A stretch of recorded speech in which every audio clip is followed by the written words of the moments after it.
Unha 31 minutos, continuamos en Más de Uno Ourense, aquí en Onda Cero, saudando agora o voceiro socialista na Deputación, secretario provincial dos socialistas ourensáns e alcalde de Taboadela, Álvaro Vila. Bos días. Hola, moi bo día, Paco. Na súa condición de secretario provincial dos socialistas, como se ve a situación do Concello da Capital, do Concello de Ourense, sen orzamentos? Bueno, eu nese aspecto creo que os partidos políticos debemos estar ao servicio da ciudadanía e ser útiles alá onde nos poñan os electores. Nos, como ben recordas, fai un mes aproximadamente, o Partido Socialista facilitou a posibilidade de que dun goberno alternativo ao Concello de Ourense, a través de facilitar unha moción de confianza ligada aos orzamentos. Pois ben, naquele momento nin Partido Popular nin BNG quixeronse reunir con nós. E agora, pois, ambos partidos, tanto o Partido Popular como o Bloque Nacionalista, ponense perfil de cara aos orzamentos do Concello de Ourense. É simple, llanamente, para bloquear a situación, a institución. Entón, nos entendemos que tanto proveedores como empresas, como autónomos e demais que están pendientes de cobrar os servicios que prestaron. Incluso veciños que necesitan pequenas obras e servicios. Entón, eu considero que se Partido Popular e BNG non queren facer un goberno alternativo, como non queren, non poden deber bloquear o Concello. A oposición tamén ten a obriga de ser copartícipe do funcionamento das institucións. O alcalde de Ourense e o Partido de Democracia Ourensana sempre van a respostar diante desta crítica que tampouco o Goberno Socialista da Nación ten aprobado orzamentos nestes últimos anos. Claro, precisamente por eso acabo de decir eu, porque hai partidos políticos que na oposición o único que fan simple e llanamente é bloquear as institucións. E prova, digamos, desto é que nós fomos capaces de facilitar uns orzamentos na Deputación de Ourense. Eu creo que os partidos políticos deben, en algún momento, respetar os resultados electorales, ver se hai posibilidades dunha alternativa de goberno e, se non, facilitar ou participar, digamos, nese funcionamento das institucións. O que non se pode bloquear sistemáticamente a institución, sea o Goberno de España ou, neste caso, o Concello de Ourense. Imos agora a Deputación. Transcorridos 3 anos de mandato de Luís Menor, como valora o labor do Goberno do Partido Popular? Bueno, neste caso creo que o balance dispare. Por unha banda, en base, especialmente, sobre todo, en base á proposta de iniciativa do Partido Socialista, denos avances en varios aspectos. E denos estes avances, como dicía antes, por o esforzo que fixo o noso grupo, o Grupo Socialista, para pôr propostas en riba da mesa e ter a suficientemente flexibilidade para chegar a acordos co grupo de goberno. Recordemos, como dicía antes, que foi o Partido Socialista quen, dende a oposición, facilitou que a Deputación teña orzamentos estes 3 anos. Propostas, iniciativas, diálogo e acordos marcaron a línea de traballo do Grupo Provincial Socialista. É unha línea, realmente, que cada vez, e agora vémolo, que se encontra con máis dificultades, pois estamos vendo que o presidente está cedendo ante presións dos históricos que queren voltar ao pasado máis rancio, realmente. Un PP que acostuma a facer propio na Deputación o redeseño do reparto de fondos aos concellos. Claro, pero é que estamos falando de cuartos como fai unha lectura como se fosen os cuartos deles. Non, son cuartos públicos que veñen de fondos do Estado principalmente e fondos da Xunta de Galicia. Deses cuartos a quen lle corresponde son os concellos, a quen ten a obriga de repartir eses cuartos directamente aos concellos e indirectamente con servicios aos concellos é a Diputación. O que non pode pensar, como antaño, se pensaba que os cuartos os distribuye como eles consideran oportuno, sen criterios objetivos como finalmente foi o Plan Cooperou que negociamos. É dicir, os cuartos son públicos e o reparto ten que ser equitativo, máis alá de que tamén ten un marxen de maniobra para fazer aqueles proxectos particulares da propia Diputación, pero o que non pode ser é negar, digamos, a financiación que necesitamos os concellos. Como principal partido da oposición na Corporación Provincial, como valora o labor desenvolvido polo Partido Socialista nestos 3 anos? Bueno, nos fomos capaces de loitar e abrir lograr iniciativas que eran impensables fai 3 anos. Falamos, como dicía antes, do Plan Cooperou, pero do Plan de Estradas, tamén nos acometeron actuacións importantes na rede de estradas provinciais, por valor, creo recordar, sobre 100 millóns de euros. Falamos do Plan de Vivenda, onde vai agora 1.500.000 euros tamén para a compra, para a rehabilitación de vivenda nos concellos.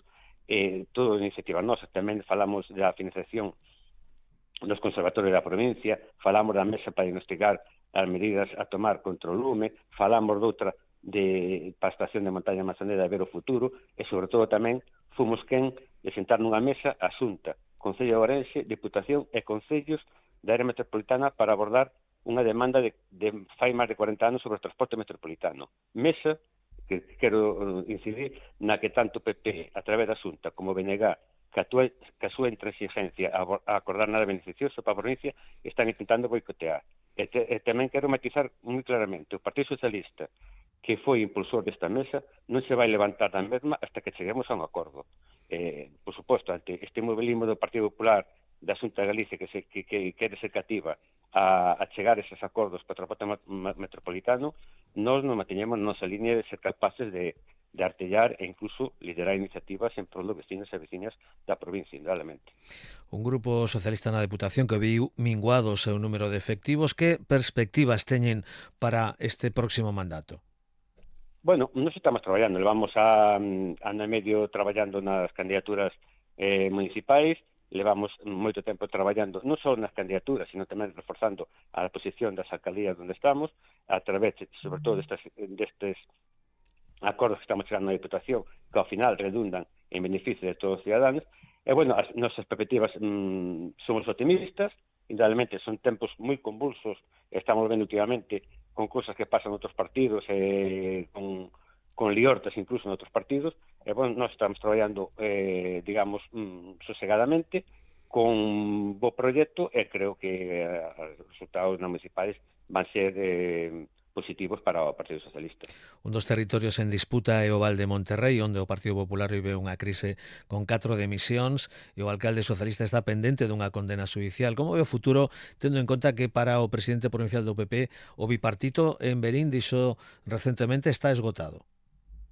No, claro, esa é unha lectura que fai, digamos, para agochar os problemas internos que teñen eles en Verín e en outros lados. É dicir, vemos en Verín, vémoslo en Barbadal, vémoslo incluso en Taboadela, donde son os alcaldes, donde dimitiu, digamos, a portavoz, e non hai nadie que queira coller, digamos, as riendas da acta sucesoria. É dicir, estaban contando con moitos problemas en outros sitios, e, bueno, eu creo que os resultados en Verín das políticas que sigue facendo o Partido Socialista, neste caso gobernando co BNG, están á vista. Eu non sei como se vai resolver o tema da judicial que ten o alcalde. Eu falo con el e me dice en todo momento que é moi positivo e que considera que a actuación que fixo el non é factible de condena e que vai quedar todo resolto. Hai outro punto álxido, quente na política municipal recentemente, é Trives, onde o Partido Popular anunciou esta semana que un ex socialista vai a ser cabeza de lista polo Partido Popular. Hai poucos minutos, tamén dende o Grupo Municipal Socialista en Trives, emitían un comunicado no que viñan a manifestar que o que está contando o Partido Popular non é certo e que dende o propio Partido Socialista invitaron a este edil a abandonar as filas por diversos incumprimentos. Que nos pode contar desta situación en Trives? Bueno, esa é a realidade. O manifesto que acaba de facer o alcaldesa a través do grupo municipal é a realidade. É dicir, habían desavenencias moi claras que en aquel momento foi tenente alcalde, entón instou a que deixara, digamos, o partido e deixara o goberno. Ao principio non foi fácil, finalmente esa decisión a tomou, e o Partido Popular o que fai é unha vez máis de intentar comprar tránsfugas e comprar, digamos, voluntades políticas. O fixo Manzaneda, o fixo aquí, e intenta facer alá onde pode, é dicir, con cuartos públicos, indudablemente, con voluntades, intenta comprar esas voluntades, de militantes ou non militantes, pero de xente afín a outros partidos, para intentar atraelos a través das institucións, neste caso da Diputación de Ourense. Tamén reivindican vostedes máis transparencia na Deputación, cando o presidente menor ten a gala a decir que baixo o seu mandato non houbo escándalos. No, transparencia, indudablemente. Vamos a ver, nos falaba antes de que se puso en marcha o plan Cooperou, donde a financiación, digamos, dos concellos, hai unha parte, neste caso estamos falando de 23 millóns de euros, se reparten de forma equitativa, pero que falta moito por avanzar cando ese reparto se fai nominativamente a institucións, a asociacións e todo demais, sin unha concurrencia competitiva e sin un criterio objetivo, é dicir, faise un criterio totalmente subjetivo que non temos esa transparencia para saber como se controla, digamos, ese diñeiro. É dicir, simplemente se reparte, digamos, a conveniencia ou non da residencia da Diputación. Unha das cuestións que máis preocupa a todo o país é o prezo da vivenda. Dende o seu punto de vista, que pode facer ao respecto a Deputación Provincial? Vamos a ver, a vivenda, nos consideramos que é o primer problema, digamos, que hai en todo o Estado. Todas as institucións, tanto o Goberno de España, como a Xunta de Galicia, como a Deputación de Galicia, como os concellos, temos que facer un esforzo nese sentido para intentar abaratar e para poñer máis vivenda no mercado. Nós levamos esa iniciativa fai un ano e pico, donde estamos a Deputación a crear un plan de vivenda, se creou finalmente, cunha dotación para que os concellos pudéramos comprar ou rehabilitar vivendas e poñelas no mercado. Finalmente, en aquel momento, creo recordar, recordo perfectamente, que, digamos, tanto o Partido Popular como o BNG non vían esa iniciativa clara, que finalmente apoyaron, porque, bueno, nos tiñamos aquel momento unha forza na Diputación, a apoyaron, pero non vían claro, e finalmente se aprobou ese plan de vivenda. Plan de vivenda que o primer ano hubo que incrementar, porque hubo moitos concellos que quedaron fora, ou quedamos fora, desa posibilidad de chegar a eses fondos públicos. Que é un plan de vivenda que creo que debemos seguir aumentando, porque hai moitas casas en estado semirruína ou, digamos, en un estado que non é habitable nos concellos, que crea un problema, ademais, as vivendas que están colindantes, e, ademais, temos esa necesidade de ter vivenda pública a precios asequibles nos concellos. E creo que por aí debemos seguir apostando, e o Partido Socialista vai seguir apostando por eso. Por último, e como alcalde de Taboadela, unha mala nova perder unha escola infantil por falla de alumnado, o que revela que a despoboación e o envellecemento seguen a ser un problema serio no rural. Sí, pero neste caso quixera facer un matiz. Nós non é por problemas de despoboamento. Nós neste momento tendríamos 22 rapaces e rapazas susceptibles de ser de estar na escola infantil. O que acontece aquí en Taboadela é que a realidade sociocultural neste momento que traballa, onde traballa o home e a muller, pois necesitan, digamos, unha atención que non lle podemos dar. É dicir, a familias, nos falamos personalmente, tanto eu como a conselleira de Educación, falamos ca familias, e claro, necesitan deixar ao rapaz ou a rapaza ás 8 da mañá e recollela ás 5 ou 6 da tarde con un comedor, con actividades e todo demais. E iso nunha escola infantil, nos falamos ca Xunta e non nos permite ter un comedor.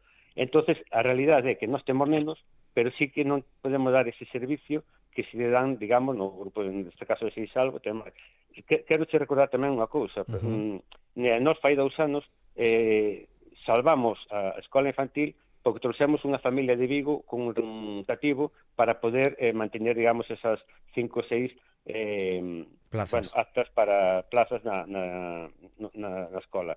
Ese chigo non é problema de rapaces, é problema de a realidade sociocultural que neste momento os matrimonios prácticamente traballan todos o home e a muller e necesitan, digamos, unha conciliación de un comedor que nas escolas infantiles non lle podemos dar. Álvaro Vila, voceiro socialista na Deputación, secretario provincial dos socialistas ourensans e alcalde de Taboadela, grazas por atender a chamada Onda Cero e ata unha nova ocasión. Moitas gracias a vos, un saludo. 1:45 minutos, recta final, más de uno en Onda Cero. ¿Valoras tu descanso? Liquidación Ourense. Las mejores marcas en muebles, sofás, las mejores marcas en canapés y colchones de calidad.